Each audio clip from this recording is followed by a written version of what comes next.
आपके चैनल को तो बहुत बहुत आशीर्वाद है संतों का, और माँ भगवती का तो साक्षात आशीर्वाद है।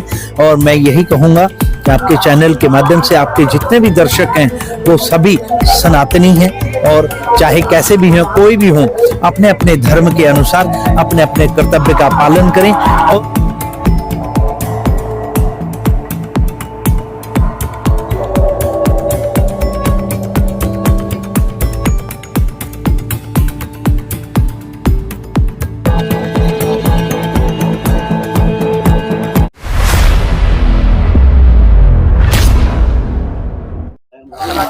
नमस्कार, आप देख रहे हैं मैहर टाइम्स। मैहर टाइम्स आज बागेश्वर धाम में कुछ खास आयोजन था। जैसा कि सोशल मीडिया में देखा गया कि बागेश्वर धाम पीठाधीश्वर श्री धीरेन्द्र कृष्ण शास्त्री जी द्वारा तमाम देश भर के संतों को आज आमंत्रित किया गया था धाम में।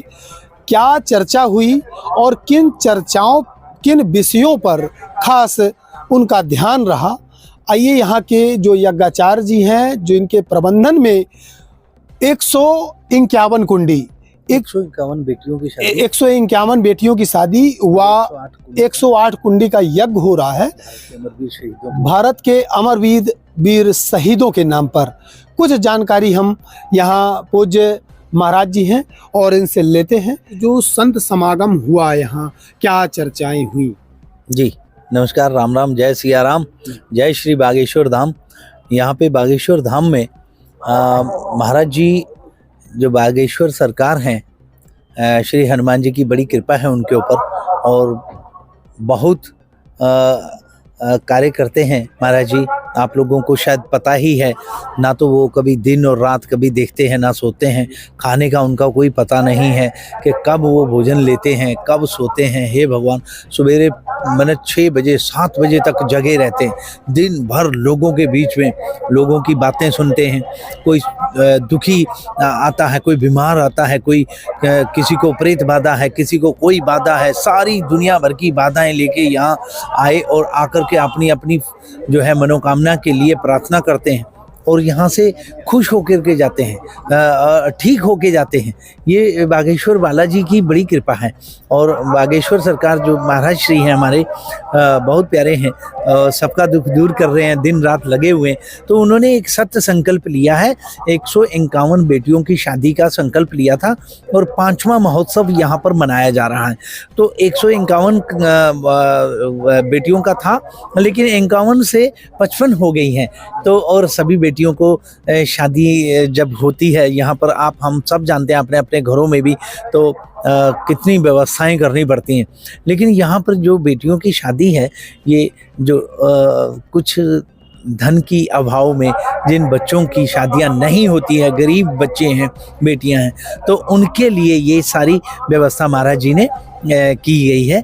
यहाँ पर बागेश्वर धाम सरकार जो है हमारे बागेश्वर बालाजी पे जो दान पेटियां लगाई गई हैं, उन दान पेटियों पे जो भक्त लोग, कोई 5 रुपये चढ़ा रहा है, कोई 10 रुपये चढ़ा रहा है, कोई 1 रुपया चढ़ा रहा है, तो उन सारे जितने तमाम पैसे जो चढ़ते हैं वो सारे के सारे सदुपयोग बेटियों की शादी के लिए वहाँ पर खर्च किए जाते हैं, उनकी व्यवस्थाओं के लिए। तो इसी तरह से ये सेवाएं जो है उन बेटियों के लिए ये की जाती हैं। और यहाँ पर महाराज जी ने ये संकल्प लिया कि 151 बेटियां, जिससे कि 155 हो गई, और अब जो है बड़ी कृपा है भगवान की उनके ऊपर। उन्होंने इस तरह से ऐसी व्यवस्थाएं की हो। ये 5वां महोत्सव है, और इसी क्रम में भारत के अमरवीर सपूत जो हैं, जो देश के खातिर अपने प्राणों की आहुतियां देते हैं, उनके निमित्त यहाँ पर अति विष्णु महायज्ञ का भी आयोजन किया गया है।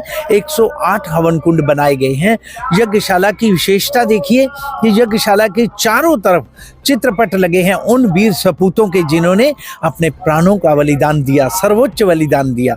और इस यज्ञशाला की एक और बहुत बड़ी विशेषता है, हमारे भारत का आन बान शान तिरंगा इस यज्ञशाला के शिखर पे लहराया जाता है। ये बहुत बड़ा एक मैसेज है, बहुत बड़ा संदेश है देश के लिए, सारी दुनिया के लिए कि अगर हम धर्म के काम भी सनातनी करते हैं तो अपने देश को, अपने राष्ट्र को लेकर के, अपने पूरे समग्र राष्ट्र को लेकर के चलते हैं और वो तिरंगा हमारा धर्म के उस कार्य में सहयोग और सहभागी होता है, साथ में लेकर के चलते हैं। ये बहुत बड़ा संदेश है और ये इस प्रकार का उनका सत्य संकल्प, इस प्रकार की उनकी सोच, नतमस्तक होते हैं सभी लोग, हम लोग सब उनको प्रणाम करते हैं। ये बहुत बड़ा कार्य कर रहे हैं और ये बड़ा सौभाग्य का विषय है कि हम लोगों को सेवा का मौका मिला। जी, आज जैसे संतों का दूर दराज से कई संत आए और पीठाधीश्वर आए जी, तो आज जो खास चर्चाएं हुई, जैसे कि बताया गया कि जितने भी मठ मंदिर हैं वो सरकार के अधीन न होकर वहाँ के संत महंतों के अधीन हो जाएं और मेडिकल या गुरुकुल ये तमाम व्यवस्थाएं अगर की जाए, क्या ऐसा कुछ है? हाँ, ये ऐसा इस पे चर्चा की गई, इसीलिए ये संत सम्मेलन किया गया था महाराज जी के द्वारा और बड़े बड़े महापुरुष हमारे पूजनीय आदरणीय सभी दीदी माँ श्री रिदम्बरा माँ हमारी जो दीदी हैं वो आई, श्री परम पूज्य श्री गोविंद देव जी महाराज जी, वो आप लोगों ने सबने आपके चैनल के माध्यम से आपने श्री अवध में देखा होगा कि जिस वक्त श्री राम लला जी के लिए सारी दुनिया एकत्रित होकर के कई लोग टीवी के सामने बैठे थे, कई लोग सामने एकदम लाइव दर्शन कर रहे थे, तो वो देखा होगा श्री गोविंद देव जी महाराज जी हमारे परम पूज्य महाराज जी जब वो उन्होंने अपना सत्संग शुरू हुआ और उन्होंने जब उद्बोधन दिया अपना, आप लोग सभी जानते हैं कि प्रधानमंत्री जी के बारे में क्या क्या उन्होंने कितने सुंदर तरीके में, जैसे कि अपने भारतवर्ष में एक लौते ऐसे संत हैं जो कम उम्र के भी हैं जी और कम समय में इतनी बड़ी ख्याति प्राप्त कर ली और कहीं ना कहीं हनुमान जी महाराज की असीम कृपा है जी। तो आज इतने बड़ा निर्णय जो हुआ, क्या लगता है कि सरकार को इस पर अमल करना चाहिए, अमल करेगी अगर बोला जाएगा सारे संत महात्मा मिल करके कि इस तरह से जो संतों के जो आश्रम हैं या मठ मंदिर हैं जो हमारे सनातनी जो सरकार के अधीनस्थ हैं उस पर विचार किया जाए, सरकार इसके विषय में बैठ करके चर्चा करे और उसके लिए एक जैसे ट्रस्ट हैं या इस तरह से कुछ गठित करें कि ठीक है, कई लोग कहते हैं कि मठ मंदिर के महंत हैं या पुजारी हैं या संत हैं ये उस चढ़ोतरी का क्या करते होंगे, तो ये तो दिखाई दे रहा है, नहीं मानता हूँ। जो नहीं देता कभी दान वही ये चीज वही बोलता है महाराज जी, वही बोलता क्षमा चाहूंगा अगर बोल रहा हूँ, हमें भी पता है ये बात का कि बिल्कुल ठीक बोला आपने, हमारी मुंह की बात है कि आपने सही बोला कि ये बात वही बोलता है जिसने कभी नहीं दिया हो और ना देना है, उसका ही ये काम है। हमारे मैहर में जहाँ जिस है हम आश्रम से ताल्लुक रखते हैं, छोटा अखाड़ा सीता बल्लभ शरद जी महाराज का है, उस अखाड़े को भी कई लोग मैहर में हथियाना चाहते हैं जो भूमाफिया टाइप के लोग हैं।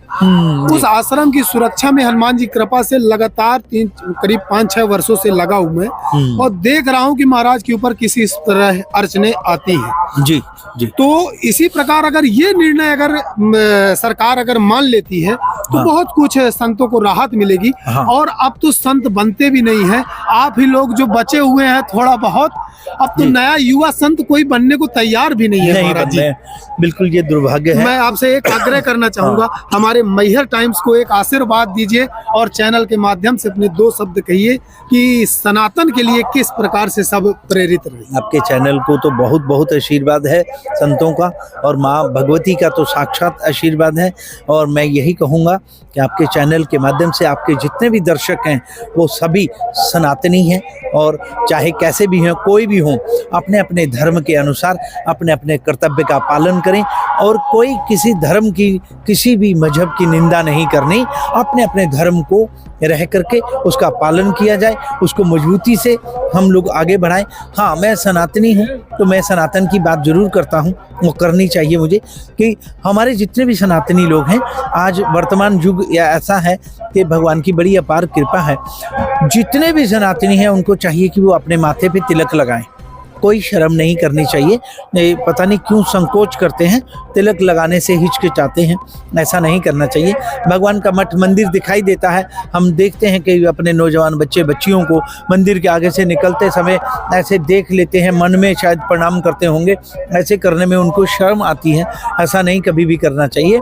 अपने परमात्मा को, अपने इष्ट देव को, अपने परम पिता परमेश्वर को जो साक्षात हृदय में वास करते हैं, अगर उनका स्वरूप बना हुआ मठ मंदिर दिखता है तो उसे आप हाथ जोड़ करके, खड़े हो करके, अगर आप जूते चप्पल आपके खुल सकते हैं, जो आप अच्छी तरह बांधे हुए हैं, खोलने में दिक्कत है तो कोई बात नहीं, खड़े हो करके, अगर चप्पल है खोल करके उसको आप ऐसे करके प्रणाम करिए जी, कोई कुछ नहीं बिगड़ता है, बनेगा ही, चलिए बनेगा ही।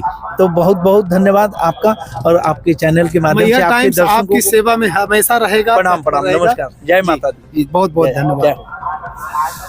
महाराज जी ने बताया कि वास्तव में धर्म क्या है और किस प्रकार से सनातन के लिए महाराज श्री बागेश्वर धाम पीठाधीश्वर धीरेन्द्र शास्त्री जी लगे हुए हैं।